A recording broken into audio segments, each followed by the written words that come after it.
Assalamualaikum warahmatullahi wabarakatuh. Waalaikumsalam. Bismillahirrahmanirrahim.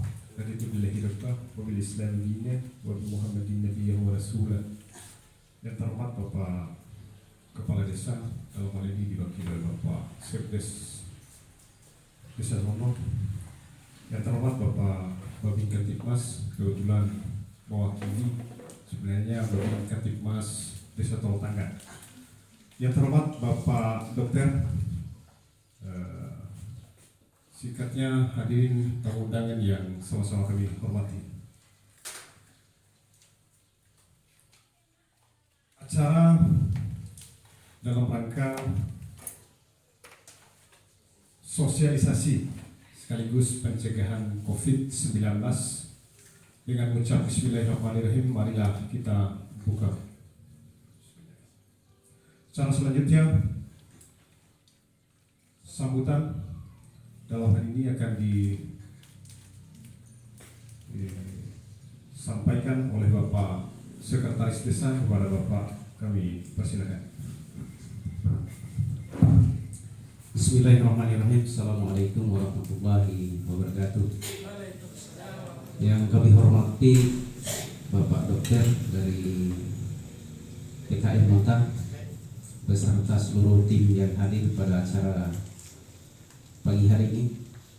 Yang kami hormati Ketua BPD, yang kami hormati Bapak Babin Desa, Babin Kantipmas, yang kami hormati teman-teman pendamping desa dan seluruh peserta sosialisasi yang hadir pada kesempatan ini.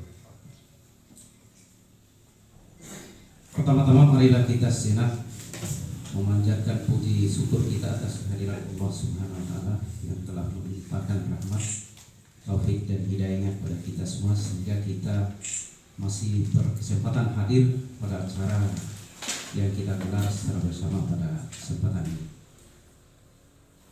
Kemudian selawat dan salam kita persembahkan pada baginda Nabi besar Muhammad sallallahu alaihi wasallam. Beliau dengan segala ikhtiar agungnya telah menyampaikan risalah sebagai petunjuk bagi kita semua, petunjuk bagi umat yang telah berlalu, petunjuk bagi umat masa kini, dan petunjuk bagi umat masa yang akan datang. Mudah-mudahan kita tetap istiqomah untuk menjalankan apa yang telah diwariskan oleh beliau. Bapak dan Ibu yang kami hormati, pertama saya ingin sampaikan permohonan maaf Bapak Kepala Desa. Beliau tidak bisa hadir di tengah-tengah kita karena beliau ada kegiatan lain di Kota Bima. Saya disuruh untuk mewakili. Nah, kemudian kaitan dengan kegiatan pada kesempatan ini sebetulnya ada dua kegiatan yang coba kita paketkan. Di satu sisi ada dari PKM Mota yang kegiatannya deteksi dini dan sosialisasi CBA, TB Paru dan TB MDR di wilayah Kecamatan Mota. Kemudian juga di desa juga sosialisasi pencegahan COVID-19. Nah, termasuk juga ini Pak Dokter, TB Paru itu bagian dari sosialisasi COVID itu. Nah, nanti akan dijelaskan oleh Pak Dokter apa itu sesungguhnya COVID, kemudian syarat penularannya, tanda gejala dan seterusnya. Itu nanti juga kami minta untuk dijelaskan. Kemudian berikutnya, kalau di tahun 2019 kemarin sejak munculnya bicara virus corona ini, orang begitu takut Pak.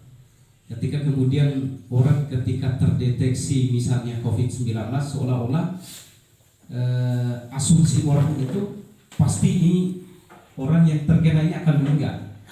Padahal dari 90%, 98, sekitar 97-98% itu yang terkena COVID itu dinyatakan sembuh.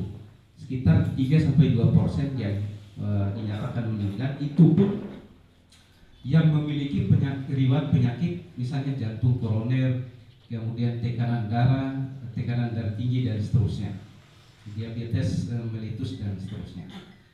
Nah, kemudian yang berikutnya itu soal di dunia ini, lebih khusus di Indonesia ini Pak Dokter, kita itu dihadapkan dengan begitu besar kesimpang siuran informasi tentang bicara COVID ini. Ada yang menyatakan misalnya datang dari Civitas Academica yang menyatakan bahwa COVID itu adalah by design dengan segala teori dan penelitiannya. Nah, itu contoh misalnya disampaikan oleh Dr. Ihsanuddin Nursi, menyatakan bahwa ini adalah desain, by design. Nah, kemudian begitu juga datang dari kalangan-kalangan lain. Nah, termasuk juga yang berkaitan dengan vaksin. Nah, soal vaksin ini kadang-kadang orang begitu takut, Pak. Kenapa takut? Itu ada fakta. Nah, bagaimana misalnya diberitakan oleh SCTV kemarin, ada salah satu guru yang menjadi korban di Sukabumi itu, tidak salah. Ketika divaksin pada tahap kedua, ini anak mengalami lumpuh dan buta. Vaksin. Nah, kemudian ada lagi yang di Jakarta Tangerang itu pasca sambutan Bapak Kepala Desa yang diwakili oleh Bapak Sekdes Desa Sono. Selanjutnya lanjut di acara inti, yaitu sosialisasi. Sesuai dengan apa penjelasan tadi, sebenarnya ada dua kegiatan hari ini.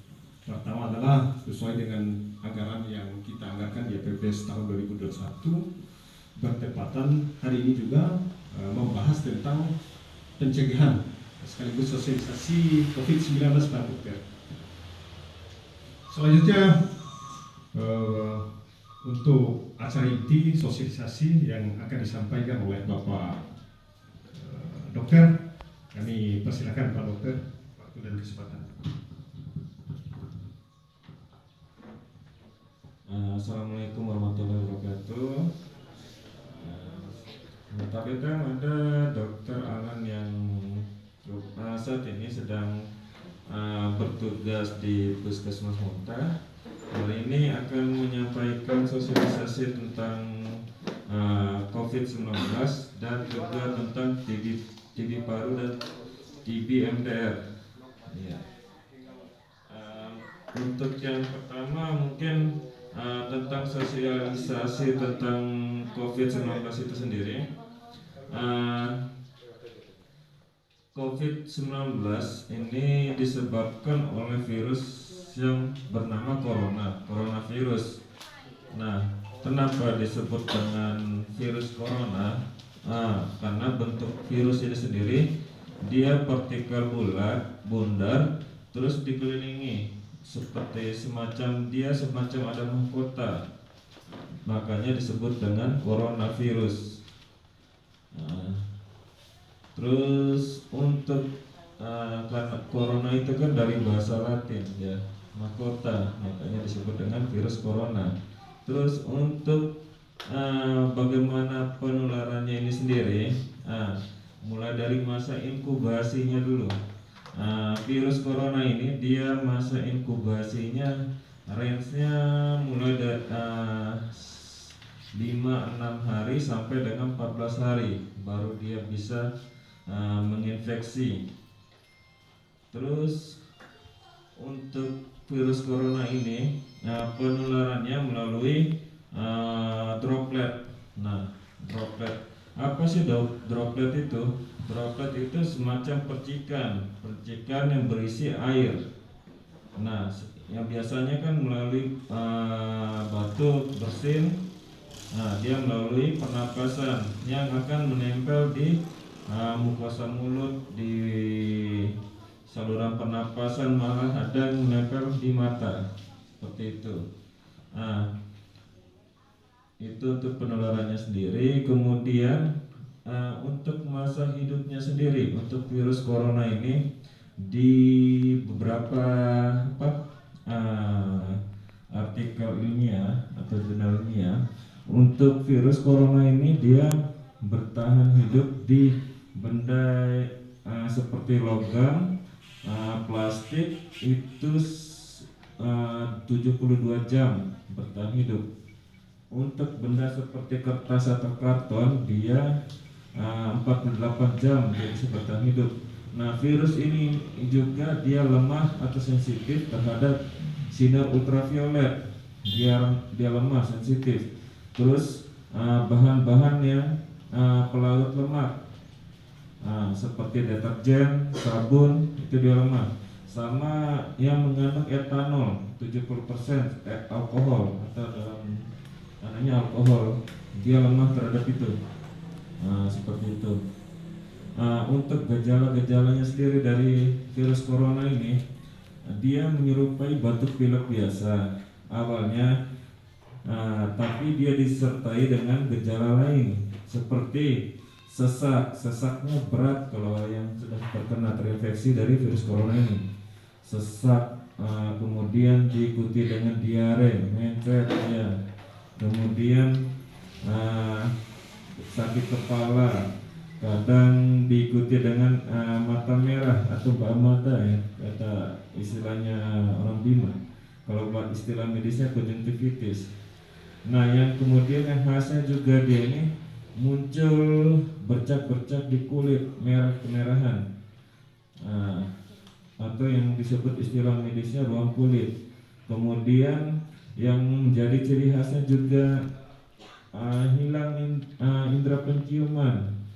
Dia tidak bisa membau, jadi tidak bisa merasakan bau apa-apa. Itu bukan karena bukan karena tersumbat atau apa hidungnya, tapi memang karena sarafnya yang terganggu, jadi tidak bisa membau, seperti itu. Untuk pencegahannya sendiri kan seperti yang sering kita dengar nih, sudah banyak di TV juga, memakai masker, menjaga jarak minimal 1 meter. Kenapa disuruh memakai masker dan menjaga jarak itu sendiri 1 meter? Karena itu tadi menghindari dari droplet itu, percikan-percikan kan ada melalui hembusan nafas, seperti itu. Kemudian mencuci tangan menggunakan sabun dengan air yang mengalir. Karena kan tadi virusnya tadi kan dia lemah terhadap deterjen, ya, seperti itu. Selain itu juga ada juga anjuran untuk setidaknya setiap pagi berjemur minimal 15 menit sampai 30 menit, seperti itu. Karena seperti yang ada bilang tadi, virusnya ini juga dia sensitif, lemah terhadap paparan sinar ultraviolet, seperti itu. Kemudian untuk pencegahan selanjutnya dilakukan vaksinasi. Untuk vaksinasi ini kan seperti yang tadi Pak Sakres bilang, dia ini kan memasukkan virus yang sudah dilemahkan atau virus mati itu untuk merangsang sistem kekebalan tubuh kita atau sistem imun kita untuk menciptakan antibodi spesifik dia, sehingga dia jadi untuk yang berikutnya apabila sudah misalnya kita terinfeksi atau masuk virus itu, dia sudah mengenalinya, ya, seperti itu. Jadi kemudian ada juga yang sering bertanya, kalau sudah divaksin apakah bisa terkena lagi virus itu? Bisa terkena, tapi tidak separah yang belum divaksin, ya, karena yang belum divaksin itu kan belum antibodinya belum terbentuk. Sedangkan yang sudah divaksin sudah terbentuk antibodinya, ya, seperti itu. Kemudian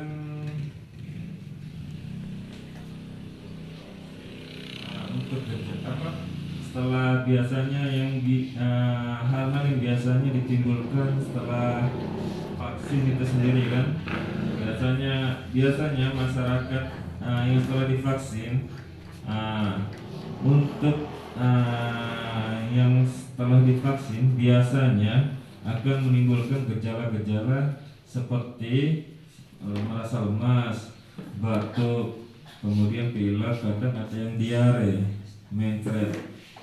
Kemudian tapi itu sebenarnya tidak apa-apa karena itu memang reaksi dari tubuh itu sendiri. Jadi tidak perlu panik. Kenapa setelah divaksin kok tiba-tiba lemas, kok mencret seperti itu, batuk, pilek, demam, itu tidak masalah karena itu merupakan dari reaksi dari sistem tubuh kita sendiri. Berarti vaksin itu berhasil, tandanya vaksin itu berhasil menimbulkan reaksi tubuh seperti itu. Kemudian kadang ada juga yang rasa mengantuk atau merasa nafsu makannya meningkat seperti itu, untuk yang setelah divaksin.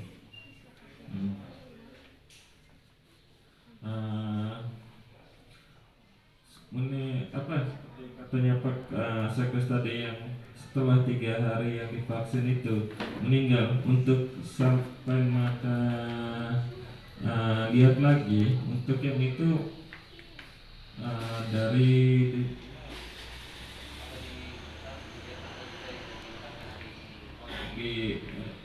Sukabumi itu. Nah, yang untuk yang itu sendiri belum ada konfirmasinya sendiri dari pihak ID dari Sukabumi ya, seperti itu belum ada untuk kamunya. Tapi untuk yang rata-rata sih untuk yang ditimbulkan oleh vaksin itu seperti yang ada bilang itu, gejalanya seperti itu aja, jarang yang menimbulkan kelumpuhan seperti itu.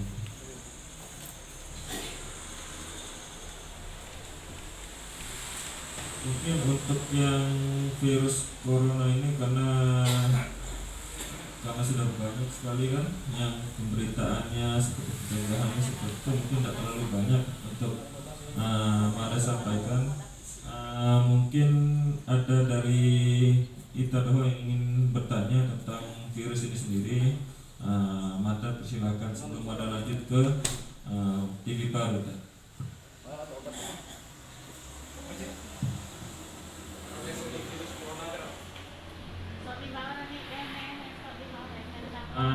Mada tambah juga nih untuk yang banyak berita yang beredar, yang beredar ini untuk pengobatan TB itu sendiri pengobatan corona itu sendiri sampai saat ini untuk corona ini belum ada obatnya, seperti itu. Jadi yang beredar di masyarakat seperti ivermectin, terus minum susu beruang, terus yang minum vitamin C yang begitu itu bukan obatnya, sampai saat ini belum ada obatnya, seperti itu. Untuk susu beruang kemudian vitamin C itu hanya untuk meningkatkan sistem imun kita aja, makanya jadi seperti itu ya. Mungkin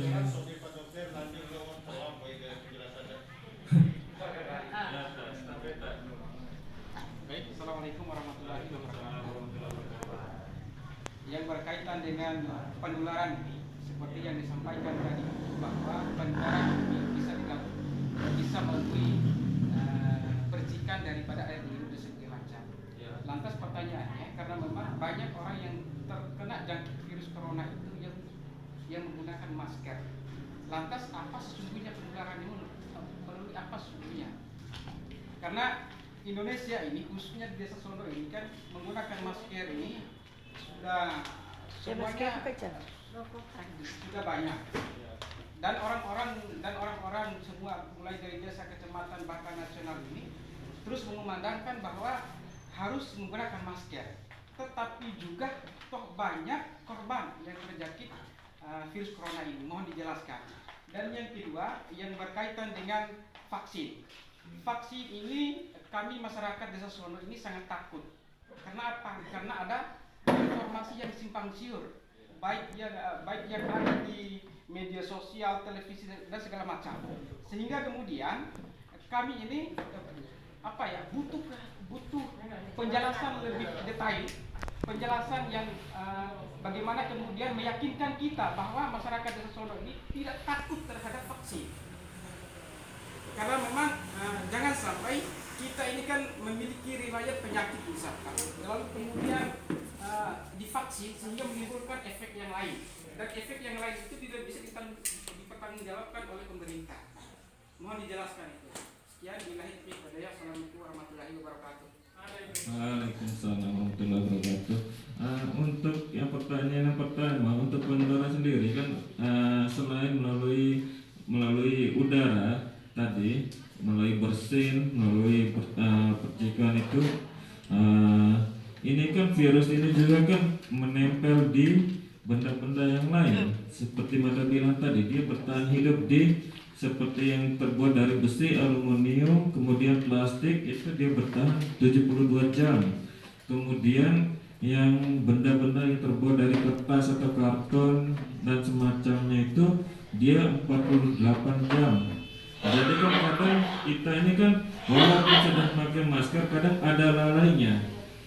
Kan misalnya penularan ini yang paling sering juga melalui uang. Kenapa? Itu kan dia diikat bahan kertas, dia 48 jam. Sekarang kita nggak sadar, kita belanja menggunakan uang itu, kan kita nggak tahu transaksinya seperti apa, orang yang ngasih atau menerima itu apakah dia, kadang banyak yang OTG atau orang tanpa gejala seperti itu. Nah terus kita lalai, sampai di rumah memang kita pakai masker, tapi kadang kan kita nggak mencuci tangan kan saja. Iya, pegang muka kadang seperti itu. Pegang makanan juga kan bisa dia memasuk virus itu. Nah, seperti itu. Kadang walaupun kita pakai masker, sudah pakai masker, tapi kadang lalai dalam hal-hal seperti itu. Makanya disarankan juga setiap melakukan aktivitas atau memegang sesuatu benda itu untuk mencuci tangan dengan menggunakan air yang mengalir dan menggunakan sabun. Kemudian untuk pertanyaan yang kedua, untuk vaksin itu sendiri, untuk vaksin itu sendiri kan sudah diuji di BPOM, sudah aman, kemudian sudah diuji dulu sebelum dilakukan vaksin massal, sudah ada uji cobanya dulu. Karena ini sudah melalui tahap-tahap seperti itu sudah aman, makanya pemerintah berani untuk menjalankan program vaksinasi massal.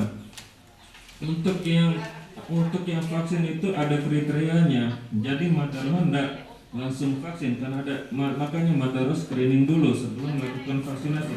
Misalnya kita tahu para untuk yang punya penyakit seperti penyakit autoimun, penyakit HIV, kemudian penyakit ganas, kanker, dan sebagainya, itu Madaroh tidak vaksin. Jadi seperti itu. Jadi sebelum Madaroh vaksin, makanya ada screeningnya. Madaroh tanya dulu seperti itu. Jadi untuk vaksinasi ini sendiri, sebenarnya tidak perlu ditakutkan, karena banyak yang beredar ini, yang beredar selama ini kan cuma di media sosial itu kan kebanyakan itu hoax yang ada sumbernya seperti itu. Jadi untuk vaksinasi aman untuk dilakukan, karena itu sudah melalui beberapa tahapan sebelumnya. Ya, seperti itu kan. Mohon izin bertanya, Pak Dokter. Izin bertanya. Ya, Bismillahirrahmanirrahim. Assalamualaikum warahmatullahi wabarakatuh. Ini yang saya ingin tanyakan ini, karena banyak yang beredar berdasarkan berita di media sosial, ada banyak varian COVID-19 ini. mungkin Pak Dokter bisa menjelaskan apa saja varian COVID-19 itu, bagaimana tingkat berbahayanya untuk manusia itu. Kemudian Pak Dokter juga saya ingin sampaikan yang berkaitan dengan vaksinasi ini. Sekali lagi vaksinasi ini momok yang menakutkan bagi masyarakat ya. Karena melihat di media-media banyak sekali berita-berita yang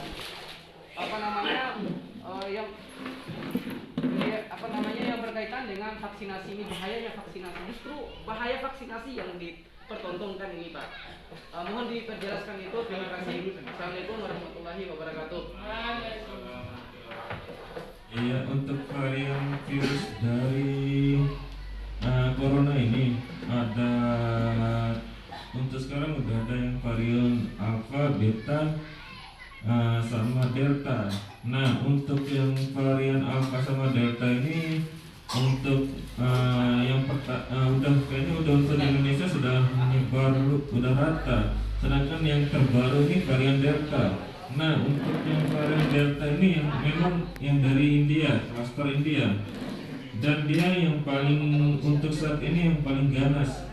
Nah, seperti itu. Dia penularannya lebih cepat, kemudian menimbulkan gejala yang lebih berat ya kalau varian delta. Seperti itu. Nah, untuk yang untuk vaksinasi itu sendiri memang banyak kan dari media ini kan banyak kan yang provokasi dia banyak seperti itu, seperti mana bisa bilang seperti itu nih. Karena banyak juga yang tanpa sumber yang jelas lebih mempertontonkan bahaya dari vaksin itu sendiri. Nah, kadang kadang tidak dikonfirmasi lagi untuk berita seperti itu. Nah, makanya mata roh dari petugas kesehatan yang turun ini untuk mencegah dan mengurangi penyebaran dari berita-berita hoax itu sendiri. Ya, seperti itu kan. Untuk seperti Mada bilang tadi, untuk vaksin ini sendiri sudah melalui beberapa tahapan, sudah melalui BPOM sudah, terus pengujiannya sudah, kemudian untuk sebelum dilakukan vaksinasi sendiri sudah ada kriterianya, screeningnya dari Mandala sebelum melakukan vaksinasi. Ada beberapa kriteria, misalnya kalau tidak lolos atau misalnya yang mau divaksin ada penyakit tertentunya yang sebagaimana tidak dapat divaksin, maka Mandala tidak akan vaksin. Nah, seperti itu. Mungkin itu aja dari Mada untuk pertanyaannya.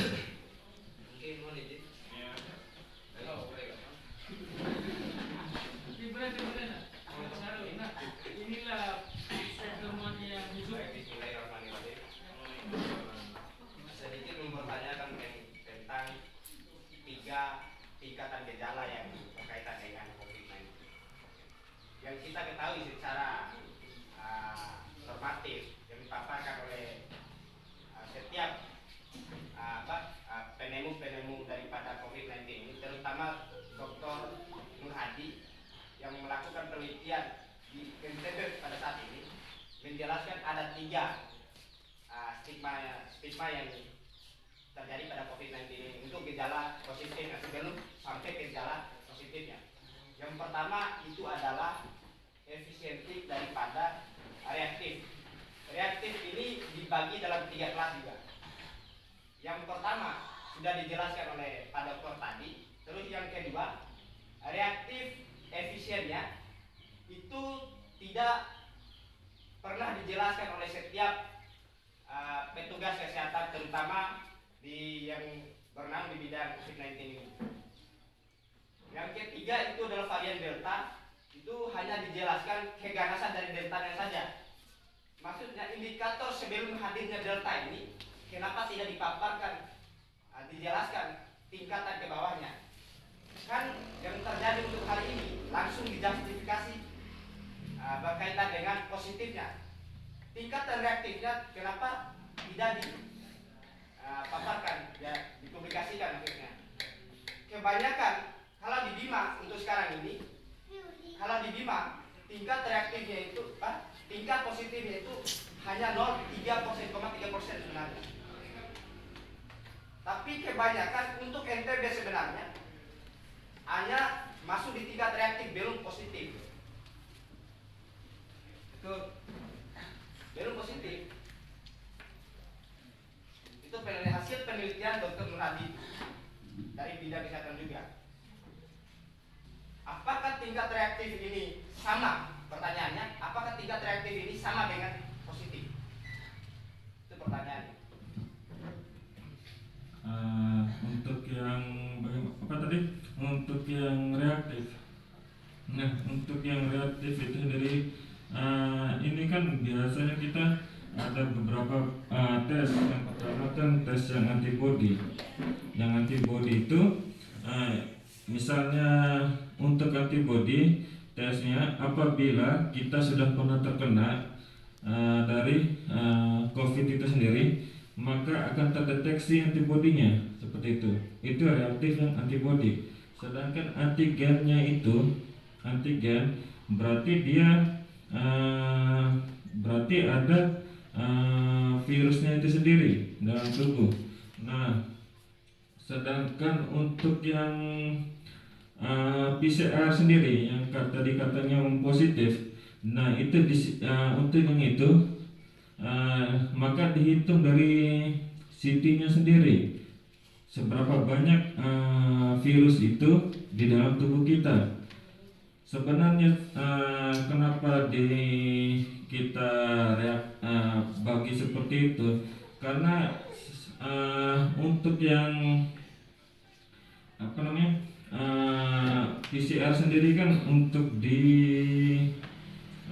BIMA ini sendiri kan masih harus dikirim dulu sampelnya ke Sumbawa, ini paling dekat ke Sumbawa.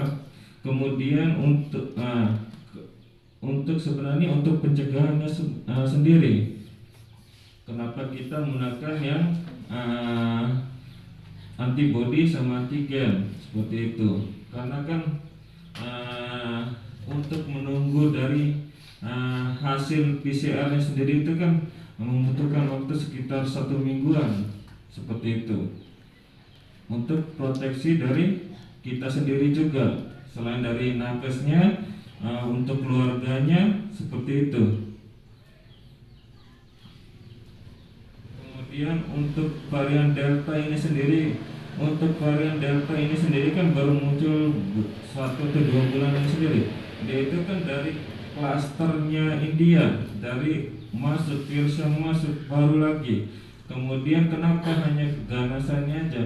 Nah, untuk kita tahu dari dia itu variannya apa, maka harus dites dulu kan sebelumnya. Apabila sudah kita terkonfirmasi positif, baru dilakukan pemeriksaan lebih lanjut. Jadi baru kita tahu dia itu varian apa. Tapi untuk gejalanya sendiri dia lebih ganas daripada yang Alpha atau Delta seperti itu.